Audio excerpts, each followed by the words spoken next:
Hey, hey, hey, ho. We're back again. Yes, in the we are. studio. It's going to be another great episode of Big and talk about that small business. That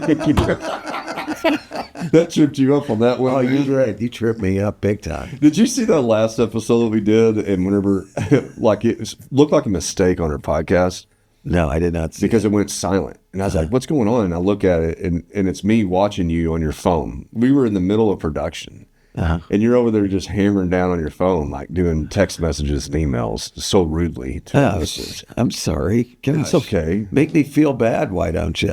I mean, Why not just edit that out? Did you just Well, no, want to because leave I that? asked the editor specifically to keep that. Oh, okay. Just so I could throw you on a bus. And I feel better about myself now.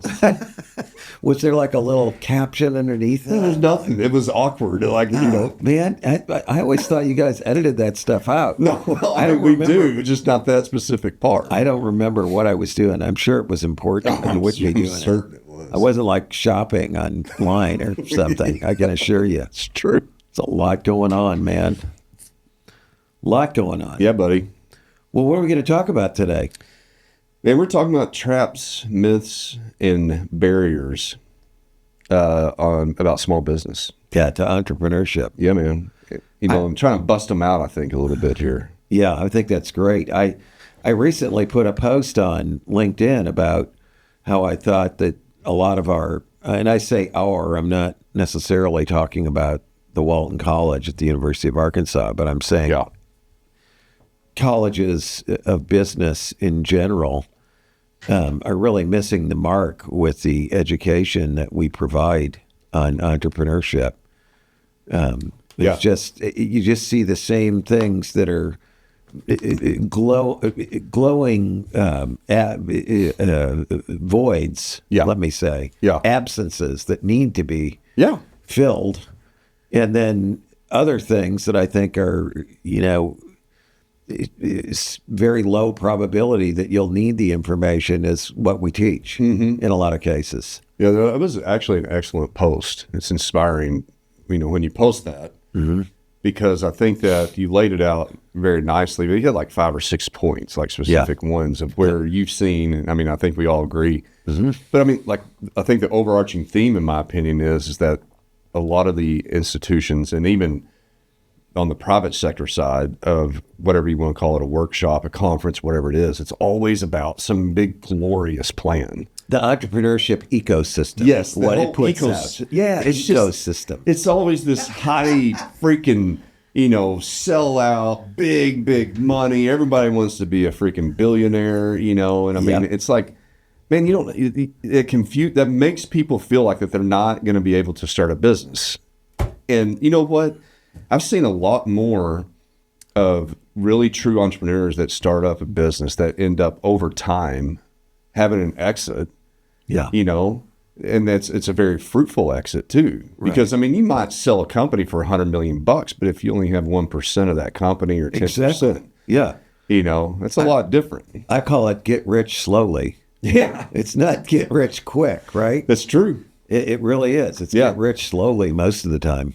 Yeah. It's a building process. Yeah, and I heard a good quote by a fellow entrepreneur, actually Dan Pena. I don't know if you ever listened to this dude. No. You just need to YouTube his name, Dan Pena. How's that spelled? P-E-N-A. Okay. He calls himself I think it's the $1 trillion man now. But I mean, dude, he is like, you would love him. Like, you guys remind me of each other actually. But he's like, he's been in oil and a bunch of other stuff in his life. But he does spit out a lot of truth a lot. One of the things that he's mentioned though is that you don't. In most cases, you don't get wealthy through one transaction. It's through a series of transactions. Right. So like The serial entrepreneur. yes. Yes. Yeah. Like you build a little business, Right. You work your way up. work your way up in Just business. like real estate. Yeah. Yeah. Same thing, man. Just like at a job. Yeah. You claw your way up from the bottom That's it, man. every one rung at a time. That's right. And Yeah. so when people are trying to go out and raise capital, do these big tech things or whatever it might be, they get thrown into this theoretical scenario. And, honestly, a lot of times the investors are the ones benefiting Oh, sure. significantly Well, more. Yeah, if they're the ones putting the money into it, the investors, what do you expect? Right. Yeah. No, money wins, man. Right. But yeah, I mean, it's only like 1 of 400 or 500 new businesses actually get startup capital from like a VC or angel equity investor. What was it? You said one of 400 or 500 out of 400 or 500. That's how low it is. That's a legit stat. Yeah, that's not just me pulling that out of my rear end. And the I mean, if you think about it, it makes total sense. The majority of businesses don't need it and wouldn't be of interest to those people. Right. Because they don't seem to have the same growth potential. Right. And then, on top of it, the average new business, they get their financing from either money saved by the founder, borrowing from friends and family, and bank borrowing. Yeah. Everybody's got to deal with a bank, which is another permutation on this conversation. But they don't get it from VCs at all. I wonder if a lot of this is due to the media coverage. Oh, sure it is. Right? Because, honestly, if we look at it, like the VC, PE markets, all that stuff is relatively new. It is. In history, right? I think back in like the 80s is when VCs really started to... When I went through college, business school in the 70s, nobody ever talked about VCs. Yeah. Or private equity. Rarely ever existed. Yeah. Now, the public market's been around since like the mid-1800s. Right. Or so, right after Cornelius Vanderbilt kind of kick-started that puppy off. But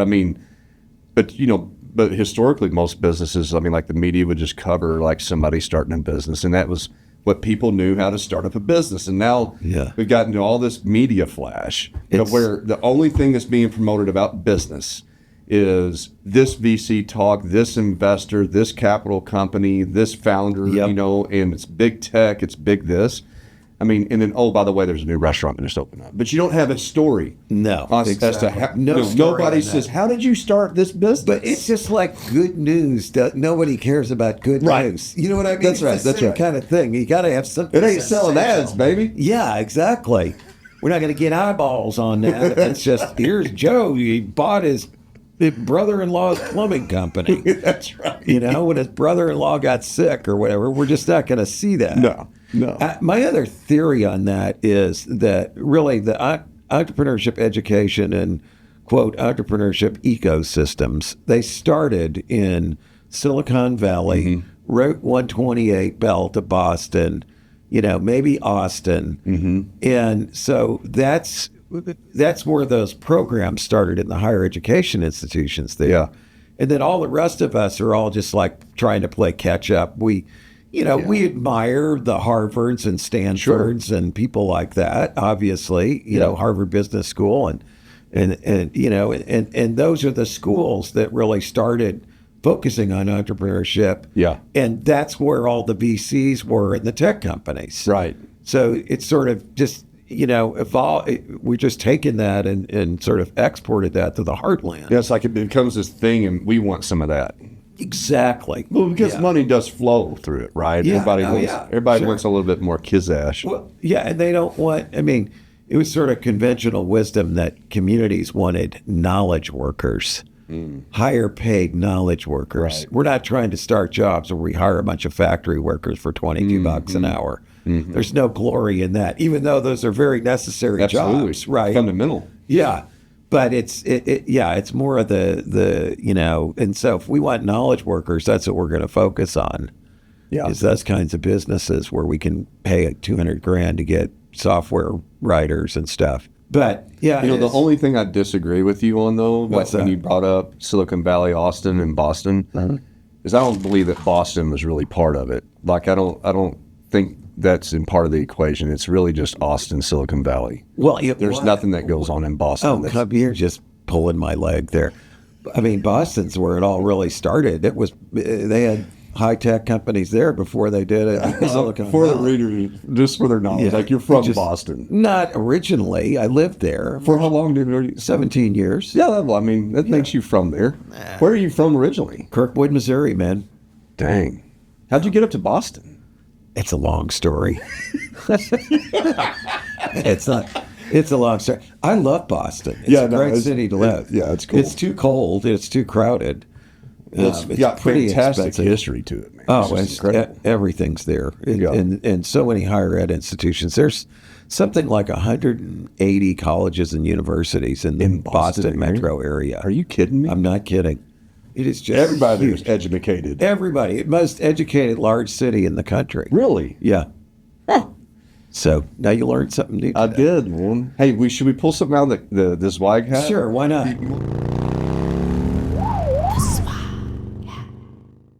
You want me to get it this Yeah, you time? get You're it. always Go like, for it. you're always You go for doing it. it. So Yeah, I want you give to us- have all the glory. I don't want all the glory. Go for it. Okay. You ready for this one? Yep. Move the needle. Oh gosh. Move the needle, Mark. Let's do a deep dive on that and lean into it while we move the needle. For a big pivot. Yeah, for the pivot. Pivot on this is what I like to say. Is it? No. Move the needle and pivot on this? Yeah, move the needle. I don't know why people say these things. I mean, and it just, I was in a meeting recently with somebody, and honestly, it was like a caricature of, something you'd see on like,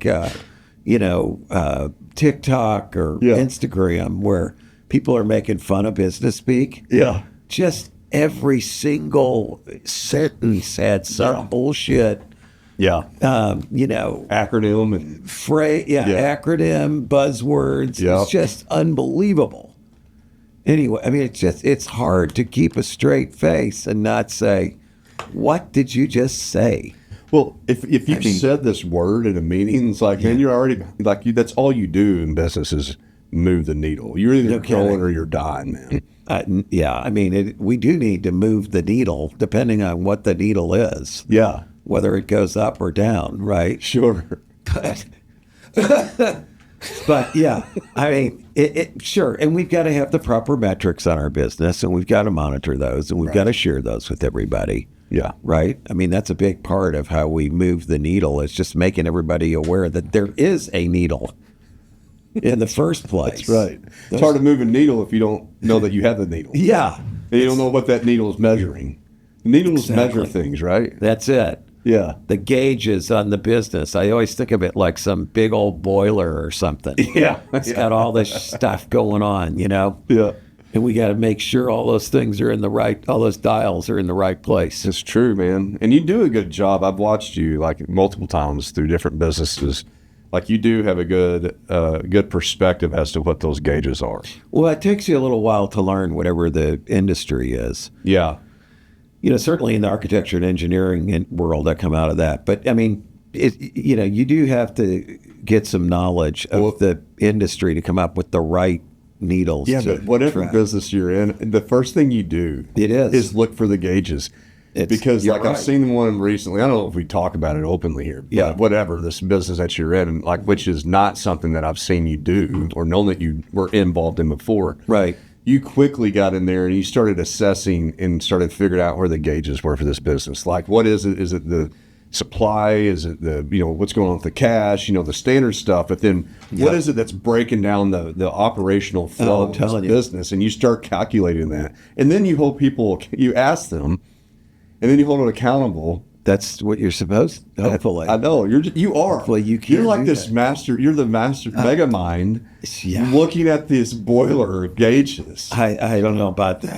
But screaming at people. I was thinking today about a new spreadsheet I want to do for that business, though. Oh, yeah? It's going to be pretty complicated. Yeah. But I want to take all the inputs on how long it takes to get stuff and how much cash flows out and what the delay is. And then when the product is built, and then when we actually get paid, I'm gonna put that all into a spreadsheet so I can really accurately predict how much working capital you need. Yeah. And I always track working capital in a business. If I see that going up, I start feeling more confident. If that's going the other way, then I start getting real nervous. Let me ask you a question that plagued me for years and still does. Sure. But not as much interesting. Maybe because I'm almost 50. Oh, probably also because you got a lot of cash in the bank. That helps. Don't have anything. But go on with your story. So, shady as hell, man. All right, so I would spend so much time in like analysis paralysis or procrastination because I thought that there was like some specific correct way to spreadsheet stuff out or to calculate, right? Or whatever it might be. Sure. Like I felt incompetent, and like I felt like that I needed to go 20 more years of school to learn the right way to do this, or else I was making a big mistake. Oh yeah, I know exactly what you're talking about. So, but like your spreadsheet, can you like probably give confidence to the audience that like what I've been finding out is actually it's just whatever tool that you create because you're trying to monitor something. Yeah, and it's going to evolve. I mean, you're never going to have a perfect system by any means, but you want to have a system that gives you as much early warning on problems as you can get, because then you have time. That's right. Time gives you options. Yeah. The problem is when you don't have the gauges and the systems and the spreadsheets to do the predictive stuff, that you run out of time. Yeah. And that's the big thing, especially in undercapitalized bootstrap businesses, where cash flow is everything. Yeah. I mean, so many of the metrics relate to that. It's just, you live and die by the cash flow. That's such good wisdom, Dad. Hey, thanks, son. But I mean, but for real, like my own kids, they don't care about any of this stuff. They don't care about a damn thing. They don't read my books, my articles. They don't listen to the podcast. No, nothing. They don't care. Maybe. The only one that might is my oldest daughter. She's the only one. Do you feel like that maybe our kids are going to listen to this after we die and be like, oh, there's my dad. It was cool. Yeah, maybe. It may just be wishful thinking. They're never going to notice. There's my daddy was cool. Okay. I don't know. They'll be finding something to mess with us about. But it'd be nice if they did, but I'm not going to count on it. Anything to rewind time a decade and be confident in just my thinking about the business. Right. Like as rookie as I might have been at the time. But just to have the confidence just to sit there and work my own system, whatever it might be. You don't have to have freaking QuickBooks to read a business. You don't. You're right. I mean, like just look at the bank account, watch that, build your own little spreadsheet. You don't have to be a freaking Excel genius. It's so true. You just need to learn how to do the simple formulas in there and then just watch and monitor. And the squeaky wheel that's watching that, like your mega mind behind the boiler, looking at all the gauges. Yeah. That's how you're winning right there. It's not a class. No, it's not. And I think you made a really good point, though, that first off, you can't ignore your intuition. But secondly, if you're a small business owner and you don't open the mail every day and you don't see the cash that comes in every day and you don't see every dollar that goes out, whether you're actually writing the checks or just signing them, you're crazy. Because that's how you find out what's really going on. You've got to have extremely close attention paid to the inflows and the outflows of whatever it is, okay? The money, the customer complaints, the problems. I mean, it all, if you're keeping tabs on all that, then I think you're going to develop a better sensibility about where things are going. Hey, can I ask you a real question? Sure. Will you take over my companies? For a fee. Dang it. Come on, man. You can use them as case studies for big talk about small business, man. Listen. Are you tapped out? I'm feeling like I really am. I got a lot to do right now. I mean, it's amazing. I mean, you know how it is. Yeah. It's like, I don't know why we do it. There's something wrong with us. Dude, I think about that about every day. I'm like, what the hell am I doing? Yeah. But then I can't help it. But, in the way it's like cocaine. It is. It's a drug. It's addictive. On the way out of the door today, I go into my garage and I'm like, I've got my gas struts failed on the front hood of my 911. And they're really, it's a simple part. You can buy them for like $20 on Amazon, but it's what keeps the trunk lid, which is in the front of the car, because in the back, keeps it up. And I always throw my briefcase in there. Yeah, of course you do. And so, like, I go to get my briefcase out, and my, trunk hits me on the head while I'm in the U of A parking deck. It's not too swift, or a good way to start the class, getting whacked on the head. Yeah, man. Although it's very lightweight. But anyway, so I step out there today. Now, I've been on the phone, I've been emailing, I've been working all morning. And I think to myself, you know what? I bet I can really quickly change those struts in the front of my car. And I did on my way out the door. Now, then I was dirty. I got dirt on my pants. So I went over and got some Fantastic off the shelf and sprayed them. That's awesome. Cleaned the spot off, got it in the car and hit it over here. I thought about putting new wiper blades on my daughter's Mini Cooper too, but I'd said, that would be cutting it a little bit close. Yeah, it'd be pretty tight. And you got here on time. I got here on time. Here. But I'm just saying, it's just the way we're wired. Okay, we're going to keep trying to do stuff productive, large or small. It's kind of fun to be a squirrel. Like, you just don't know what the day is going to bring you. Some people do like that. Yeah, I kind of do. Like, it keeps me entertained. Man, because if I don't have something to do, or I'm not being forced to do something, like, it's not really good. Like, I just get kind of lost. Yeah, and I get depressed. Yeah, depressed real fast. I know. You too? Yes, exactly. You start going, exactly. What's wrong? Yeah, what's the point? Got everything on my do list done. I was thinking that last night. That means if you have everything, then you're not busy enough. I know. Well, don't worry. It all piled on immediately this morning. I thought, yeah, shit. That's right. I got to do this. I had a good 2:30 in the morning wake up call. I was up too last night. Yeah. 2:00. Yeah. And I got up and I worked. Just worked for like 5 hours, passed out for 30 more, and then got back to work for the rest of the day. It was awesome. I freaking won. Yeah. Did you do some writing? Huh? Did you do some writing? No. I just worked on like spreadsheets and marketing plans and crap. I see. Ridiculousness. I don't even really remember what exactly I did, to be honest with you. It was kind of weird. The whole experience was a little dark and weird and lonely. It was just me and my computer. All the girls were still sleeping. It was like 3:00 in the morning. It is a good time. And I'm playing some Viking war music on YouTube. Oh, man. Yeah, it's like, and drums just beat for like 4 hours straight. And then I feed the dogs and everything. Yep, I was up last night myself till about 3:30, but I went back to sleep. But yeah, let's talk a little bit more about some of these myths. Okay. I need a lot of money to start. No, that's a myth. Okay, so it depends. Actually, no. I would say you don't. Like, you could actually go about any kind of business, it seems like. Because you don't specifically need more money. But you could go get the money, raise the money, whatever it might be.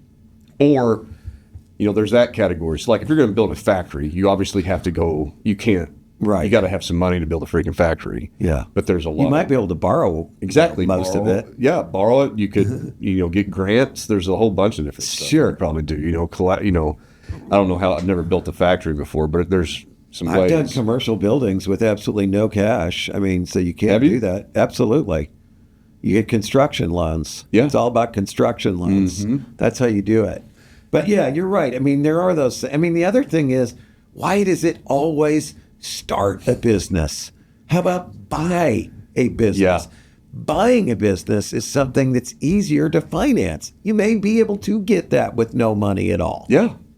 Because owners trapped. Yeah. They want out. Yeah. Okay.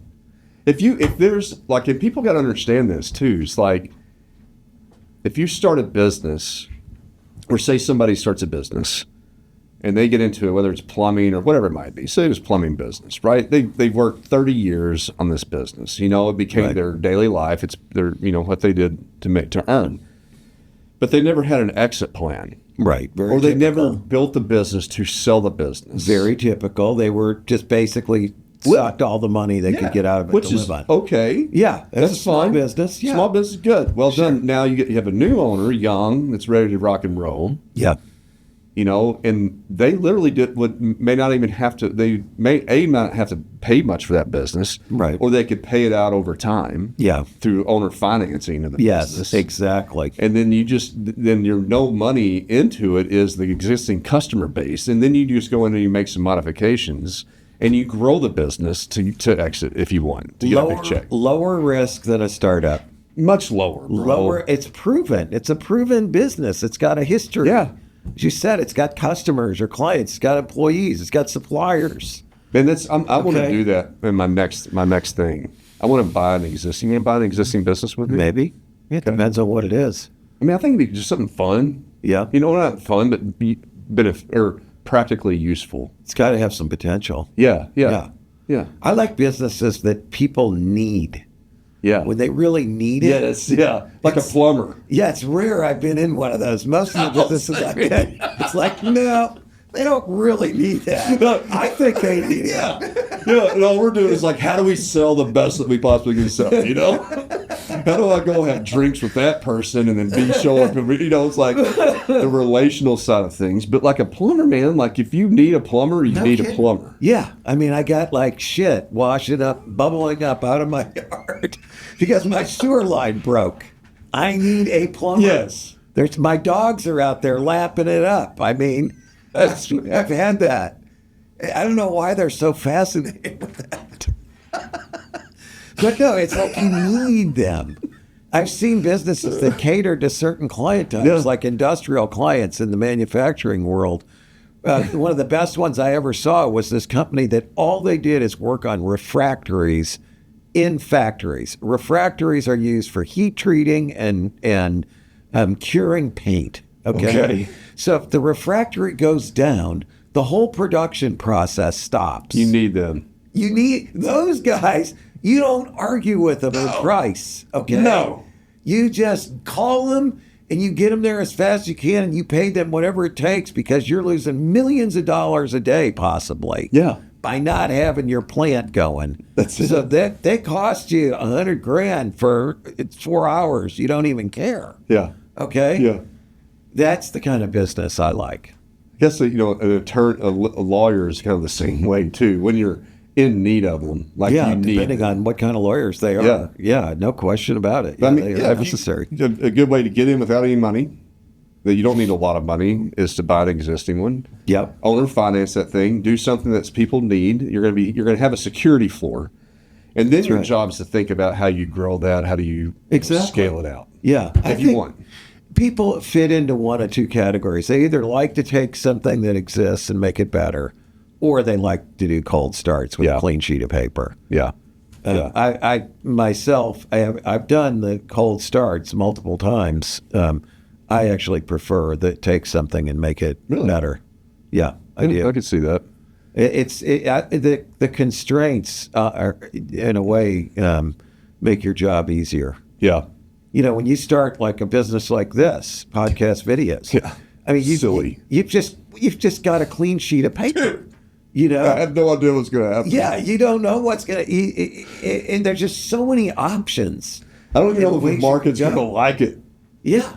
That's the risk in a new business versus an existing one. Yeah. You don't know if the market's going to like it. Yeah, I just believe it needs it. Yeah. Well, and you're obviously getting some traction, so somebody. Yeah. Yeah. Yeah, but the thing is, I've actually been talking about this recently on that subject, is that you got to, in an innovative type of business, clean slate of paper like this type of business, you have to you go ahead and expect the amount of education and inspiration that you have to repeat over and over and drive to the audience is like 10x. Oh, sure. Like you cannot run a campaign and then say, "Oh, that didn't work." They don't know they need it. They don't know they need it. Exactly. And they're nervous about. Everyone's always. I mean, who wants to be the first person to try something out? Everybody's always like that, man. You got to focus on education, big time, and then relentless repetition, and then say it 20 different ways, right? And then then it takes all the testimonials, the referrals, the branding, all this stuff just starts aggregating, and over time you start building something. Thank God you have the marketing knowledge that you have, because if you didn't have, I mean, you had a marketing agency, it certainly helps. Yeah. Oh, yeah. Most people don't. Yeah. And they just start and they just think, I'm going to put this out there and everybody's going to come and beat my door. Crickets, bro. It ain't going to happen, man. Mm-hmm. It's so hard. And I don't devote near enough of time to the marketing. I should. I'm getting a little bit better at prioritizing my time, but you got to do it. Problem.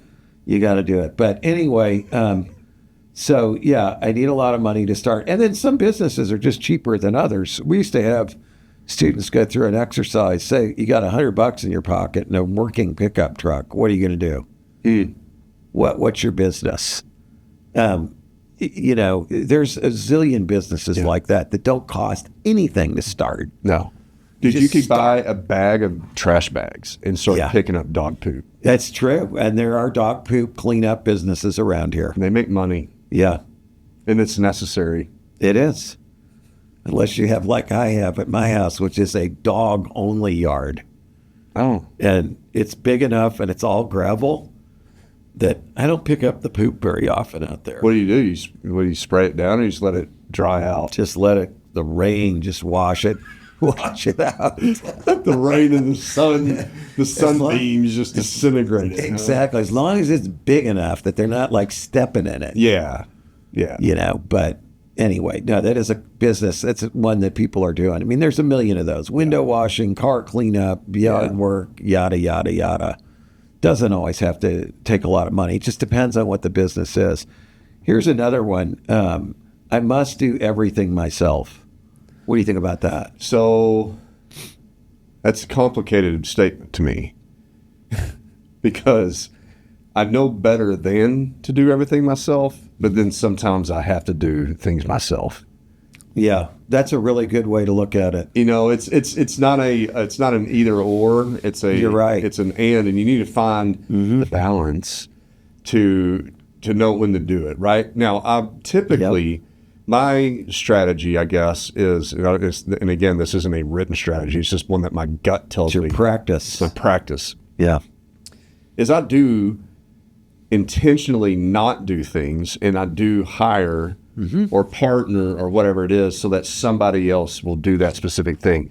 Usually it's something I'm not strong at or something I don't really care too much about. Right.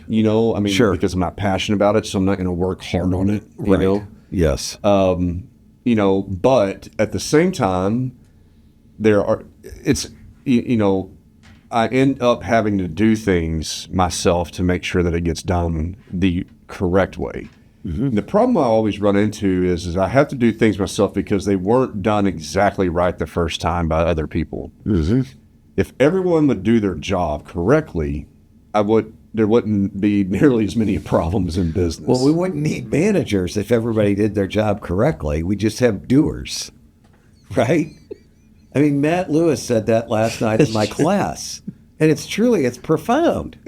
Why is it so hard? If everybody just did what they were supposed to, why don't they just do what they're supposed to do? They don't. There's a whole lot of reasons. We can get into that on another episode of this show. I think I'm a terrible manager, Mark. Well, I don't know about that. Are you multitasking again? I'm always multitasking. I don't think you're a terrible manager. But I mean, but I do hear what you're saying. I mean, there's times when you've got to delegate, you got to part with it. It's not the best use of your time. You don't want to do it. You're not good at it. Yeah. You delegate that. You get other people. That's how you multiply your. Oh yeah, you have to. It's essential. Well, the thing is, you have to. You cannot do everything yourself, or you won't grow. Right. Exactly. So there's that paradox. If you try to do everything yourself, you're not going to be able to grow the business. Yeah. But if you don't do everything, if you don't, I guess, feel responsible for everything. That's a good way to look at it. Yeah. And then get into stuff when you have to, and when you need to get it done right, then something's going to happen. Like it could be the books, it could be, it could be customer support, it could be looking at the customer email. Job needs to be done. Job needs to be done. You got to jump in and do it. Got to do it. And it also sets a good example for other people. It makes them feel like you're not too good. Oh yeah. You don't think you're above, cleaning the toilet or whatever has to be done. I'm not. It's so true. My wife told me she went to to a fancy store with my stepdaughter to buy new ballet shoes in Tulsa, and you have to be fitted. She does dancer. She's really amazing. Okay, she's really good at it. And anyway, she goes, she's at this store, and the people are all, a little bit snooty. The ballet people, Yeah. And it's kind of like they're ballet people. Yeah, it's an upmarket store, Right. and she said, my wife tells me, she goes to the bathroom. She said the bathroom was absolutely filthy. Oh, that's terrible. She was just like, they're all too good, She goes, I almost said to him, you got some rubber gloves and some. I can see some. She wanted to just get in there and just clean it up, Get it done, baby. But that's the kind of thing. Sometimes the business owner has to do that. It sets an example, and it says, I'm not above doing whatever needs to be done. That, and sometimes you just got to do it because no one else is getting the job done right. Yeah. And then you need to set a standard. Yes. Not only are you leading by example, but you're setting the standard of what's important in that business. Yeah, if you're good at it. I mean, there's some things that you can't set the standard because you're not going to be the best. Yeah. But yeah, I think it's also important for you to know, if you can try every job, then you know what the frustrations are. You know what the inefficiencies are. You know what the problems are. That if you don't do those jobs ever, then you're not in tune with the thing, Yeah. I have this fantasy at Janus Motorcycles that the founder, the president, and myself will all build a motorcycle at some point. Oh, yeah. Like each of us get one on a stand and build it. Not for any other reason other than it might be a really good way to learn. Think about it. Totally would be. I mean, are the parts all convenient? Is everything there that you need? Right. Do you have the tools that you actually need to do the job properly and fast? Yep. Are the conditions tolerable? Right.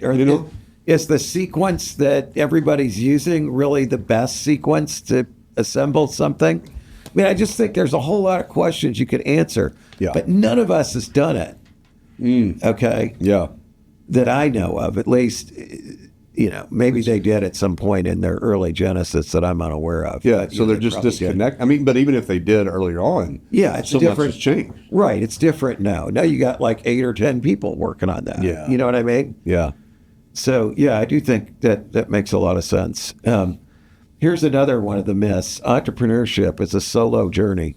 I mean, we've had a whole episode devoted to partners. Yeah. What do you have to say to that? No, I mean, I don't think it isn't. Doesn't have to be. No, it doesn't have to be. Yeah, I mean, you can. I mean, first of all, you can do what we're doing, right? You have colleagues, you have fellow entrepreneurs. Right. It's good to start associating with other winner entrepreneurs, right? That you can discuss these things and get advice from.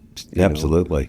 Makes a huge difference to people. And then, obviously having a partner is one of the best things you can do. If you're, but the partnership has to be as significantly considered as a marriage, if not even more so, because, I mean, you do deal with some hard stuff and you got to know, what your lanes are.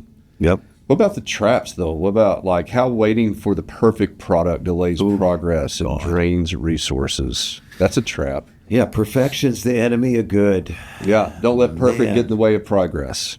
I am telling you, that is such a common problem people have. Mm-hmm. I'm dealing with this right now in another business with a individual at a high level who will not produce a report that is necessary, that the business, certain information that the very business its existence may depend on. That's right. Because he can't guarantee it's perfect. That's right. Okay, I'm serious. I am dealing with that right now. It's like your priorities are completely wacky. Mm-hmm. So the operation's a success, but the patient dies. What?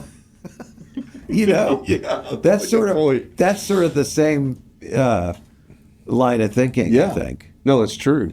Yeah. Yeah. And I would say it's not necessarily product related, but what I've been experiencing with this business recently. No, it's not always product. You're right. Is marketing. Yeah. That's Oh, God, another yeah. area that you can paralyze yourself. And the, you know, so our team here is pretty non-tenured in marketing, right? I mean, marketing's such a big world, by the way. It is. Like, it is so complex. It Yeah. keeps getting more complex. Like, Sure. in our last podcast, when we were, you know, Talking with Jeremy. yeah, talking with Jeremy about how just like it's so broad. But, you know, what I did was, this is like, here's $1,000 that you'll spend on digital media. And that was my direction. Now, somebody else would be like, oh, wait a minute. What about how you want your brand to look? How do you want this to be? You know, what platforms should we do? Should we do this and do that and get your agency So it involved? hangs everything up. And meanwhile, Exactly. no marketing is going on at all. Exactly. Yeah. And guess what? Who's the best teacher? Your own self with your own failures, It's right? so true. And man, they learned, they graduated, and they I don't know if they can really even see it yet, because they probably live in a pretty stressful circumstance, but the growth that they've had in the last 4 months has been tremendous. Like, I mean, they've learned what works, what's not working, why is it working. They forget things and they repeat the same mistake, and then they're like, but it's burying into their brains, and now they're becoming like self-sufficient in a lot of the things. But guess what? We have gotten our name and our brand out in the market, Yes. you know, this entire time. And, Yes. And I feel like that we're ahead. And by the way, we can apply all those learnings to our clients, Of course. you know, so. I mean, that is such a good point. Here's another trap: poor cash flow management. I mean, that's what kills businesses. Yeah. They do not teach that in school. No. You know, you could say business plans should have a cash flow forecast in them, and they often do, and they should have. But how good is that? And what about once the business is operational? Does that mean you stop doing your cash flow planning? Right. No. And I can tell you what kills really critical. what kills cash flow, you know, plans are when the unforeseen expenses pop up. You work with an attorney, right? And you're trying to set up your LLC. You find out, and you set it all up. Then you find out that you're in some sort of trademark infringement potentially because you didn't do the research beforehand. Now you got to spend that same $1,000 over again. Sure. Right? And that knocks your whole entire cash flow. Well, and that's going to happen 100 times in business. There's things like that, and there's just things like not understanding the difference between selling something, earning revenue, and actually getting paid for it. Right. You know, when you've got, let's say your business relies on large corporations, like a lot of companies here do, not to name any certain large corporations, but we've got some biggies around here, right? Yeah. They don't pay very soon. No. I mean, 60 days, 90 days, 120 days. Maybe it depends on what it is, but it's somewhere in there. Yep. And so you could go out of business waiting to get paid, even though you made a big sale. Yeah. And you earned the revenue. And sometimes you don't even really earn it. Yeah, I know. Right? Like sometimes it's just, you're just counting it in a way, you know, and you're not, I mean, because if your contract, or especially if you're working with a big company, like they expect, like they might set up terms with you, but their terms are that they could cancel with a 30-day notice. Exactly. And if you made $100,000 in January and you go out and you blow that money to either catch up with what's happened because you're bad cash flow managed in the past, or you're still practicing bad cash flow management, and you blow that $100,000 and they stop in April, we're not paying you anymore. Now you're really screwed. So, yeah, I think it's super important. There's just a million. The other thing, you know, and I heard Matt Lewis and his brothers talk a little bit about this on their podcast, is just people don't understand. They get so worried about, you know, thinking they got to make their margin on every sale. No, man. Instead of get the sale, get the cash, go out and reinvest that cash in something else. Get the sale, reinvest that cash in something else. People don't understand that cycle. They're like, I'm going to hold out. You know? Okay. Well, that could be what puts you out of business. My philosophy has always been like, your profit margin really comes into play once you have a process the right people in the right seat on the bus with the right process in place, and you become efficient and effective at what you do, that's when you can really start, looking at that profit and expecting more out of that. In the beginning, man, it's like, especially if you're building a business, like there's no way that if I make a $20,000 sale today and it's just me, I need to go out back to that one other point about like, I got to do everything myself in that myth. I have got to offload my time. And so I'm going to hire somebody, but I'm not profitable, bro. I'm still scraping. Sure. But if I sit there, like to your point, and I go, wait a minute, but my profit margin needs to be this because my accountant told me that I need to have I should make it three times through my raw labor cost. Yeah, because my accountant said it. and I'm a very well-educated person, and I'm going to follow the exact rule because everything's perfect and linear. Right. You're going to stunt growth. You're going to expand the time horizon, or you're just not going to do well. Well, the whole cash flow and the cash conversion cycle is something that people need to understand with their business. Yeah. I love businesses that are always cash flow positive. Yeah, you do. What's an example of that? Online marketing business where you drop ship. Yeah. Okay. It's true. It's like, the only thing you could be out is the marketing dollars trying to drive people to your website. So you could be out that. But maybe you just rely on social media. You get a sale, you get paid for it. Yeah. You got all the cash. That's right. Now you get your supplier to fulfill, then they fulfill, then you pay them. Yeah. I like that model. Yeah. Okay. That's good. Like any kind of subscription-based models like that too. Yeah, where they're front end loaded, you get paid in advance. It's like our surveys, Beckett's way. Exactly. Cash. Newsletters used to be like cash. Yeah, cash. I get all the money and then it takes me 12 months to fulfill it. Yeah, that's right. Okay. Yeah. So there are certain businesses that have inherently better cash flow associated with them. Again, just like those that take less capital, there are those that take less money to operate because the cash flow is fundamentally better. That's right.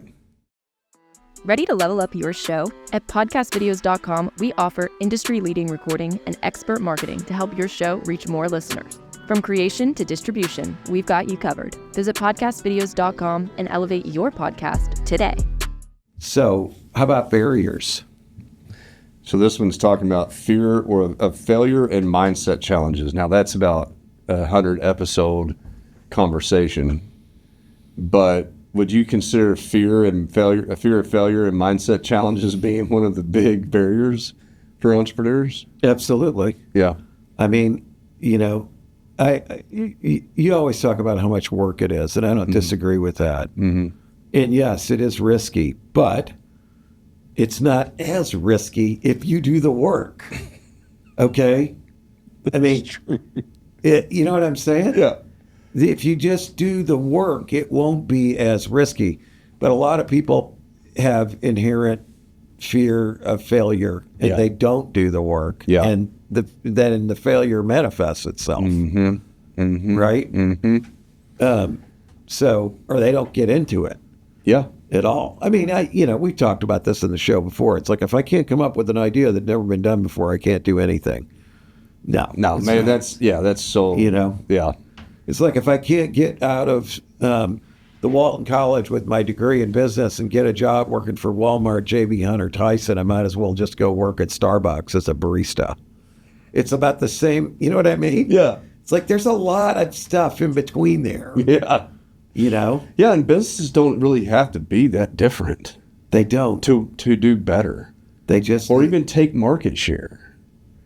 They might grow the market. Yeah. Because they're there. Yeah. Yeah, that's a good point. And I think the mindset... It's not like the market share, the market is necessarily fixed. No, not at all. Yeah. Yeah. And I think that the fear of failure obviously is a barrier, but this mindset challenge is kind of interesting to me, that the mindset that you have to have as a small business owner, like, you have to be optimist. Oh, dude.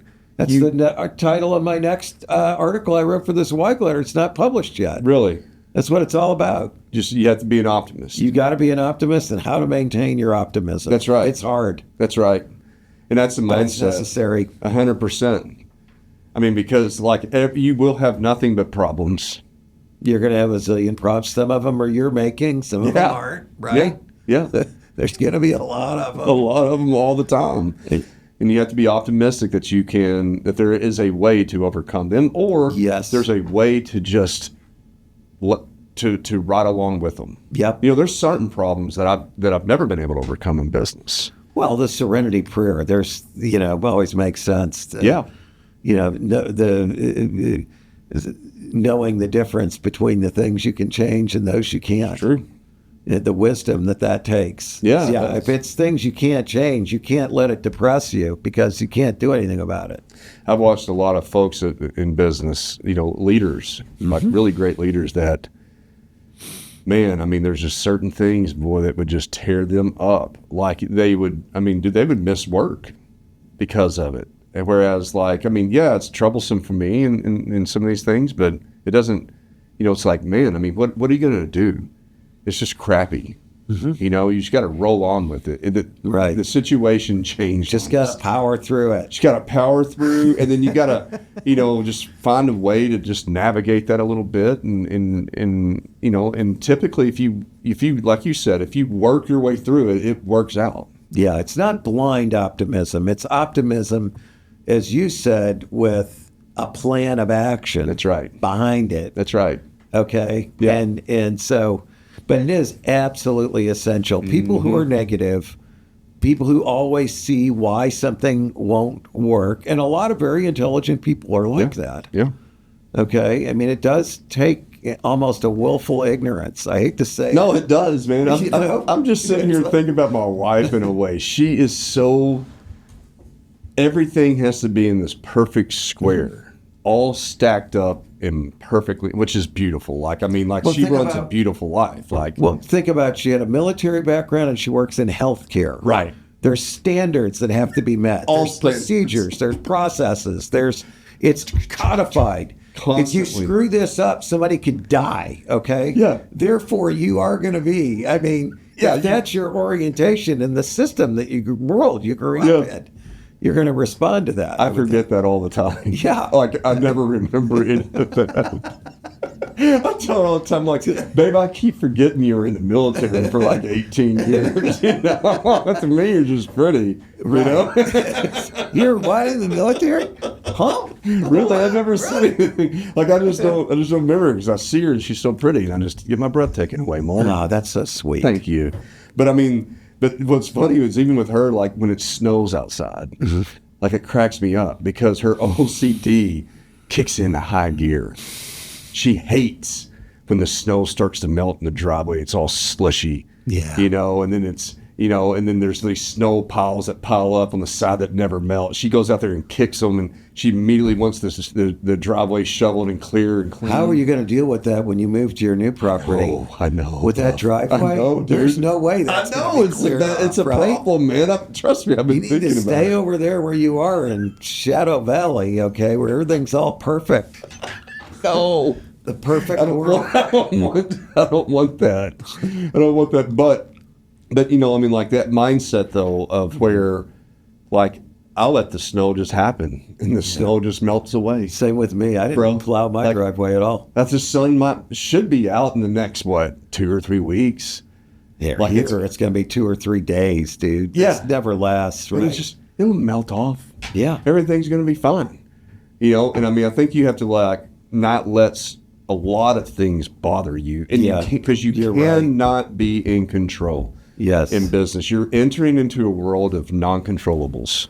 Well, it's also, this is such a great analogy for marriage and life. It's the same thing. If you want to stay married, you can't be worried about the uncontrollables. You got to let go of those things. Yeah. Yeah, you do. You can't. I knew a guy who was so anal that he had 6 kids, and he just went home every day and screamed at his wife and kids if anything was out of place or whatever.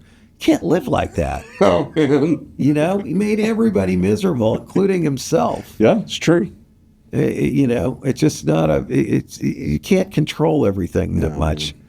So, those are things. I do think, though, education is one way to get over fear of failure. If people feel like they've got the tools, their knowledge, and they're equipped to make it happen, maybe more. Or they get too educated and then become even more fearful. Well, then they always want more information, and then the information's never certain. And then they die.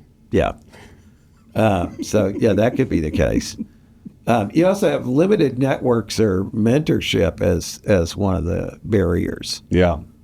That's a good point. I never really thought of, but if you don't know who to go to ask for help. No. Or you don't know where to go to be in the presence of your clientele and market.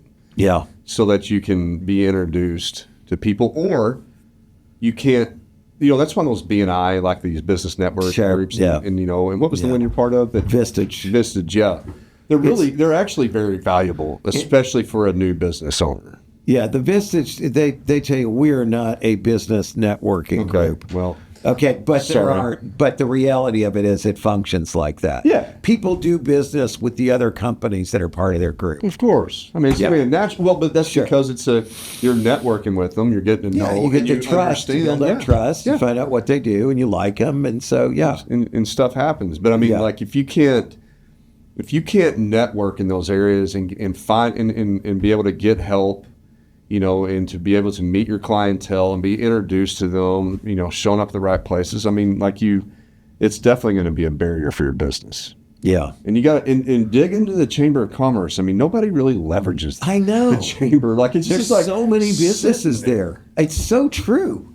I've been a member of Chamber of Commerce multiple times. I was on the board of one. And boy, you're absolutely right. I always encourage small business owners to get involved with the Chamber. And you have to go down there and drive it, man. I mean, they're not there to make your business successful. They're there to connect you and help you with your network. It is the network. It is. It really is. It's a great, easy network to get. And so I think that's a hard argument to say that if somebody's like, I have a barrier for my business because I don't have much of a network. I'd be like, dude, have you gone to the Chamber? I signed up for $300, but I haven't seen anything. I know, but have you gone down there and talked to people? And then or get involved in the Chamber, right? Yeah, that's a really good point. I mean, the other thing too, like fear of failure, because you don't know something. My God, there's so much information on the internet. Yeah.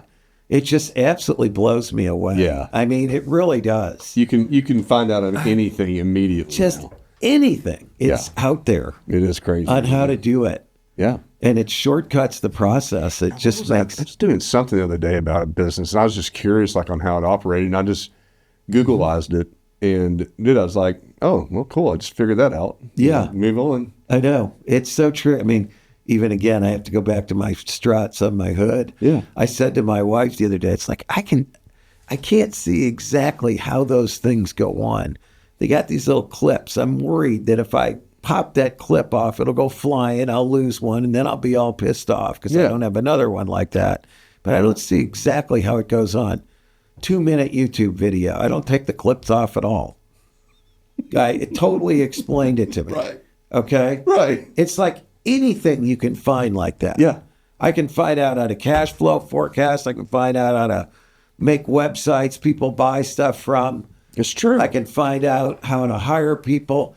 There's so much information out there that's available to you today. So this conversation, I know we're out of time, but this conversation right here is almost like duh in a way. But man, what I've noticed, I got my 3 daughters, right? They're all in their late teens, and they've had a phone their entire life. Yep. I've also worked with some younger folks in the company. Yeah. That are in between up to like 30s, mid-30s. I've noticed something that has absolutely, I would have never thought. Okay. A lot of the folks have never seen this thing as a tool of information. This has been an entertainment box. Yeah, and communication. Occasionally. They don't, I'm literally I talk to my daughter, I'm like, honey, why don't you just Google that? Right. Why haven't you Googled that yet? Mm-hmm. Why haven't you gone to YouTube yet? She's like, but then I'm like, some of the folks I work with, I'm like, why am I telling you these things? Like, Right. this is something you could have found out in literally 30 seconds. Yes. And you could have prepared to show me Yes. what you're showing me right now about your work. Yes. And if you would have spent 30 minutes researching online, you would have had, you would have been teaching me now, baby. Yeah. Like, you know what I'm saying? Like, Yeah. there's no need, like the whole paradigm has been shifted a little bit as far as a lot of the tools and availability. But And AI makes it even, exactly. more so. But the crazy thing is the mindset, like they just don't think about like that they have this power. That's an interesting phenomenon. I'm wondering, like, if somebody's really studying that. You should Google that. I should Google. That was shady. But you're right. But that's I didn't think about it, but you're right. I should That's just how we Google find it. out if they're. Yeah, they're making it. It is true though. Right now there's a law that was passed that we're not going to have cell phones in public schools in the state of Arkansas. I Yeah. don't know if you're aware of that. Yeah. But and honestly, I think that's a good idea. Okay, only because these kids, they're not paying attention in school at all. They're missing out on all the things that school could be. I'm thinking of like my 13-year-old. You know what I mean? They got to get off of that so they're not on TikTok or whatever all day. Yeah. But as a tool to find information and capture information, they're missing out by not being able to use that phone all day. But Mark, don't have any Okay. worry because the school has never taught them that. Yeah, I know. That's the sad part about it, because I keep all my notes in here, being able to take pictures of things. There's so much you can do to organize yourself, your calendar. Which you can be, Okay. like you could be a 15-year-old entrepreneur making hundreds of thousands of dollars. they are out there. Yeah. Yeah. But there should be hundreds of more, but they just don't think about it that way. It's the most interesting thing. Well, we do have a lot of information that's available to us. Obviously, it's not all good. Right. You do need to consider the source, right? Sure. But you can find damn near anything you want on your phone. Hey, damn near. I mean, it really is true. Damn near. Damn near. That's what I say. All right, man. All right. So we got to wrap it up. Yep. We want you to like and subscribe. Share if you like our videos, our podcasts, share them with your friends. Put them out on social media. We want to get the word out about what we are doing here. Hey, man, we got a lot of guests getting lined up. Yeah, that's good. That's exciting. Yeah. I mean, I'm actually getting approached quite a bit on LinkedIn about entrepreneurs want to come on the show. So appreciate all you listeners out there. Me too. Pushing us around. I mean, we're up to like 36 million listeners now. And 10 million downloads. I know Joe Rogan was getting concerned. I heard him the other night talking about why we had so many listeners. Yeah, it's crazy. He was worried. But no, seriously, we are going to be bringing some more guests. I mean, for those of you who wonder about guests, we just want people who've been successful in business. We're not looking for people who are basically living off other small business owners as individuals. Yeah. That's not what we're interested in, okay? Not trying to slam all the coaches and one-man marketing consultants out there, but that's not what we're looking for. Yeah. Yeah, and we're not looking for for billionaires to tell stories because, we want just entrepreneurs that get at it, that have gotten at it, and that have come on the other side so you can share and encourage other people to get through these myths, traps, and barriers like we covered today. Yes. Because those things are real. Yeah, we all need inspiration. And we want to make America an entrepreneurial country again, like it was before the 1900s. Yeah, well, it certainly seems like there's many opportunities for people to Totally do something if they want. Yeah, absolutely. All right. Well, until next week, this has been another episode of Big Talk About Small Business. See ya.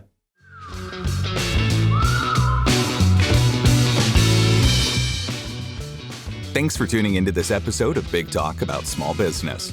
If you have any questions or ideas for upcoming shows, be sure to head over to our website, www.bigtalkaboutsmallbusiness.com, and click on the Ask the Host button for the chance to have your questions answered on the show.